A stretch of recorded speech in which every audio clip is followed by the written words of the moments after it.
देश के स्वास्थ्य मंत्री डॉक्टर हर्षवर्धन ने 9 मई को एक हिंदी अखबार का कटआउट शेयर कर दावा किया कि कोविड-19 के खिलाफ मुकाबले के लिए केंद्र सरकार द्वारा गंभीरतापूर्वक किए जा रहे प्रयासों का प्रतिफल दिखने लगा है। स्वास्थ्य मंत्री का दावा था कि देश के कई ऐसे जिले हैं जहां संक्रमण की रफ्तार धीमी हुई है।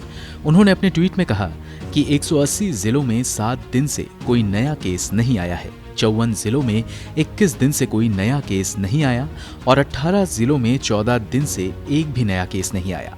दरअसल ये खबर हिंदी अखबार दैनिक भास्कर ने स्वास्थ्य मंत्रालय के हवाले से ही दी थी, जिसमें अखबार ने ये भी बताया था कि स्वास्थ्य मंत्रालय ने ये जानकारी नहीं दी कि वो कौन कौन से जिले हैं जहां संक्रमण के केस नहीं आ रहे हैं। अब अगर स्वास्थ्य मंत्री के दावे की बात करें तो ये सवाल लाजमी है कि आखिर उनके इस दावे का आधार क्या है।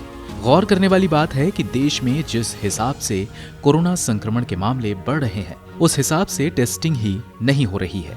ये जानकारी खुद सरकारी संस्था Indian council of medical research की रोजाना टेस्टिंग के आंकड़े से मिली है।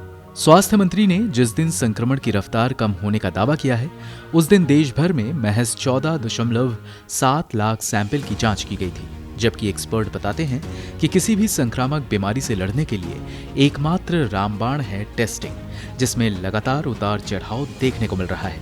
मसलन 4 मई को देश भर में 15.4 लाख सैंपल की जांच हुई, जबकि 5 मई को 19.2 लाख, 6 मई को 18.2 लाख, 7 मई को 18.08 लाख, 8 मई को 18.6 लाख और 10 मई को 18.5 लाख सैंपल की जांच की गई। हालांकि जानकारों की शुरू से ही टेस्टिंग बढ़ाने की सलाह रही है, लेकिन केंद्र की तरफ से शुरुआत से ही इसमें ढिलाई देखने को मिली।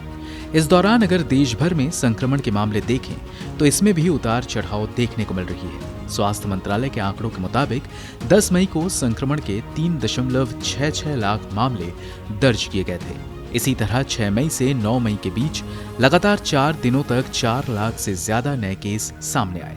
यानी अगर पिछले 7 दिनों की बात करें तो इस दौरान ही संक्रमण के 27.3 लाख मरीजों की पहचान हुई है और 27,157 मरीजों की या तो अस्पताल में बुनियादी सुविधा के अभाव में मौत हो गई या संक्रमण की वजह से दम तोड़ दिए। विशेषज्ञों का मानना है कि भारत में संक्रमण से हो रही मौतें कम करके बताई जा रही हैं। विशेषज्ञ बताते हैं कि भारत में अस्पताल और शमशान काफी प्रभावित हुआ है, जिससे किसी भी पीक का मूल्यांकन मुश्किल है। अंग्रेजी मीडिया आउटलेट ब्लूमबर्ग ने आईआईटी हैदराबाद के प्रोफेसर मधु कुमल्ली विद्यासागर के हवाले से बताया है कि भारत में अगले कुछ दिनों में पीक देखी जा सकती है। उन्होंने बताया कि प्रोजेक्शन के हिसाब से जून महीने की आखिरी तक संक्रमण के मामले 20,000 तक पहुंच सकते हैं, जो आगे समय के हिसाब से बदले भी जा सकते हैं। हालांकि इससे पहले अनुमान लगाया गया था कि इस महीने के मध्य तक संक्रमण की पीक देखी जा सकती है, जिसे प्रोफेसर मधु कुमल्ली ने गलत बताया है। ब्यूरो रिपोर्ट, गो न्यूज।